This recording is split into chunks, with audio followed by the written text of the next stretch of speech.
Hi there, future scientists and math wizards. Welcome to Smile Road. I'm Sir M, and I created this channel just for you, senior high school students looking to make science and math easier, clearer, and yes, even more fun.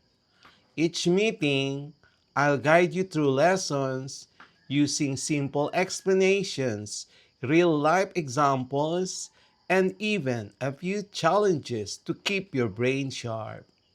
On Smile Road, we explore exciting lessons in general science, solve real life problems in general mathematics, and learn how these subjects connect to the world around us, from floating boats to your monthly budget. Whether you're reviewing for exams, catching up on class topics, or just curious about how the world works, you're in the right place.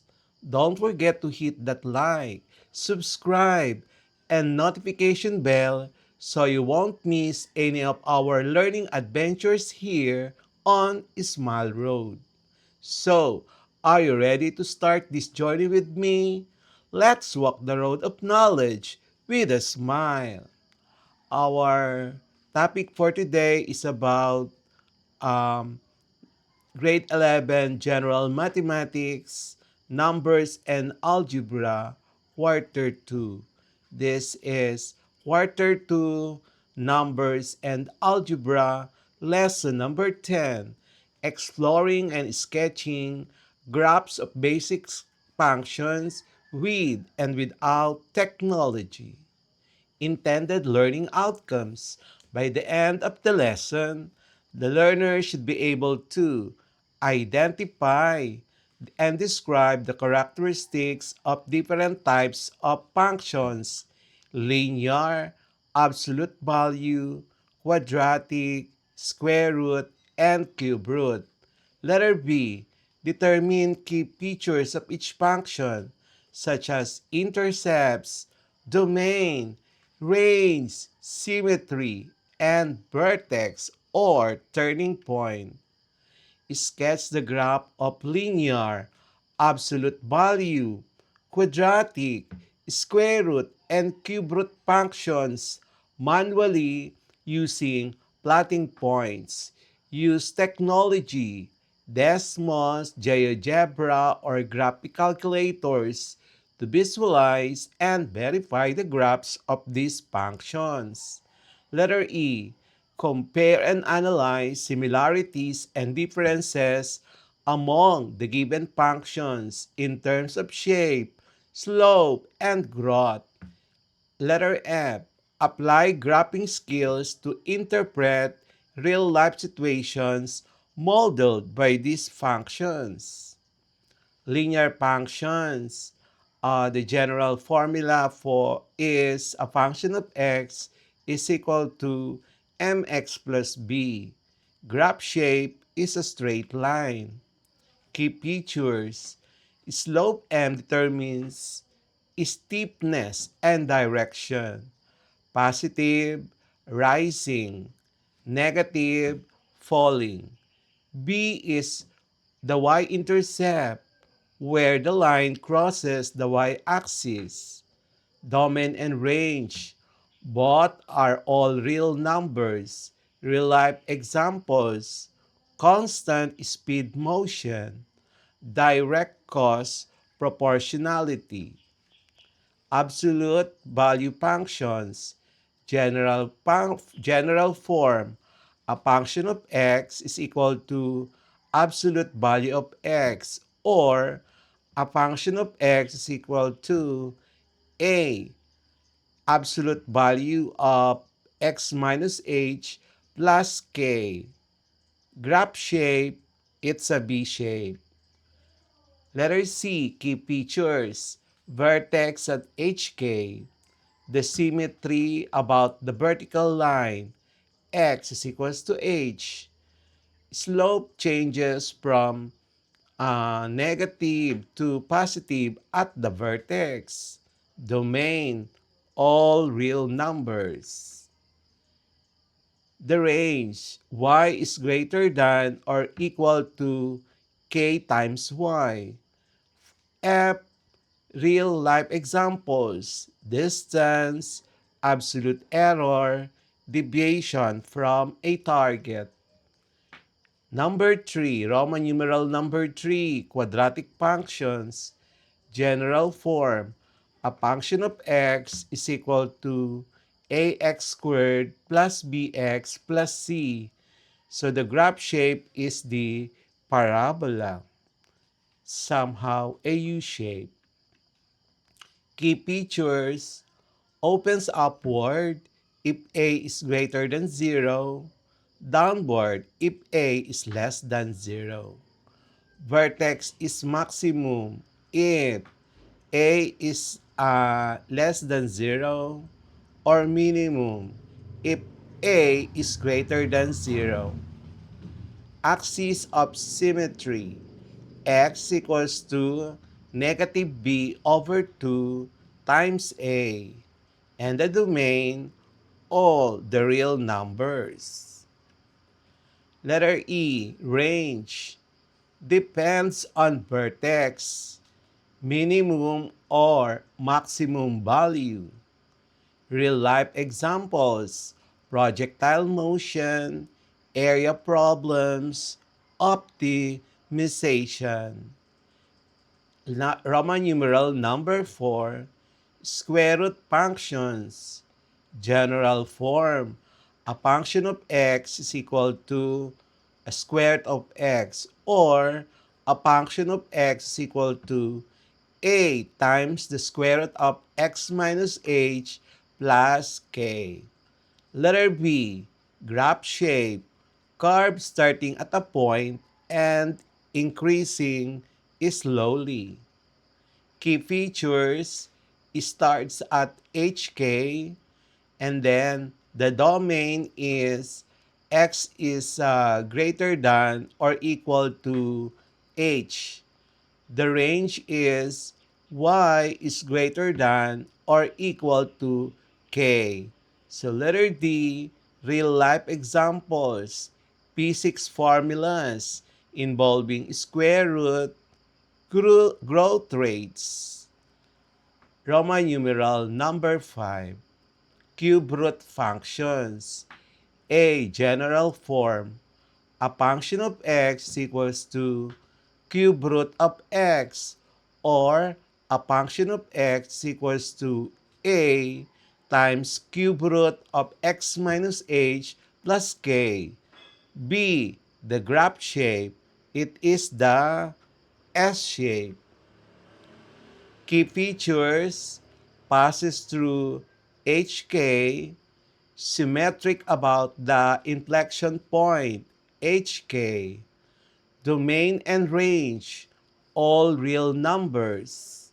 Letter D, real life examples: scaling laws in physics and engineering, volume to length relationship. Roman numeral number 6, using technology for graphing. Letter A, applications like Desmos, GeoGebra, or a graphing calculator make visualization easier. B, learners can input functions, adjust parameters, uh, A, H, K, and observe transformation shifts, reflection, and stretches. Technology also helps in comparing multiple graphs on the same coordinate plane for analysis. Comparison and application. A. Linear versus quadratic. Line grows steadily. Parabola grows faster as x increases. Letter B, absolute value versus quadratic. Both have symmetry, but one is a V shape while the other one is the U shape. Square root versus cube root. Square root starts at a point and grows only for x is greater than or equal to 0. Cube root grows for all x. Letter D. Learners can relate graphs to real-life scenarios such as cost, distances, or physics models. Practice problems for our quarter 2 numbers and algebra lesson number 10, exploring and sketching graphs of basic functions with and without technology. So sketch the graph of the linear function. A function of x equals to 2x plus 3. So we are given a function of x equals to 2x plus 3. Required, sketch the graph. So solution, linear with slope m is equal to 2. And y-intercept, b is equal to 3. Domain, all real numbers. Range, all real numbers. And point 03, 1 and 5, negative 1 and 1. Draw the straight line through these points. And the final answer, straight line crossing y-axis at 3 and rising 2 units for every 1 unit right. Number 2, sketch the graph of the linear function. A function of x is equals to negative 1 half x plus 1. So required, sketch the graph. So solution, linear with a slope negative 1 half. Y-intercept 4. Domain and range, all real numbers. And we have the point 04, 2, 3, negative 2, 5. Line falls gently to the right. So the final answer, straight line crossing 04 and the slope downward, negative zero point 0.5. So you need to plot all those points and then connect those points just like also in number 1. And then sketch the graph of the linear function. A function of x is equals to 5x minus 7. So we're given a function of x is equal to 5x minus 7. We are required to sketch the graph. So our solution, linear solution with slope 5, intercept negative 7. So our points are 0, negative 7, 1, negative 2, negative 1, negative 12. So very steep rising line. So the final answer is a straight line through 0, negative 7, rising rapidly, having a slope of 5. So you need to plot all those points, connect all those points, and you will see the sketch of the graph of that linear function. Okay? So let's have number 4. Sketch the graph of the absolute value function. A function of x is the absolute value of x. So we're given a function of x equals to x. We are asked to determine this to sketch the graph. So solution, absolute value, v is v shape with vertex at 0, 0. And for x greater than or equal to 0, a function of x equals to x. For x equals to less than 0, a function of x is equals to negative x. So we have 0.0011, negative 1, 1, symmetric about y-axis, and the domain are range y is greater than or equal to 0. So the final answer is B shape with vertex at origin and then arm slope as Okay, so equal to 1. So you need to plot all those points and you need to have V shape. We will have the next part of this lesson.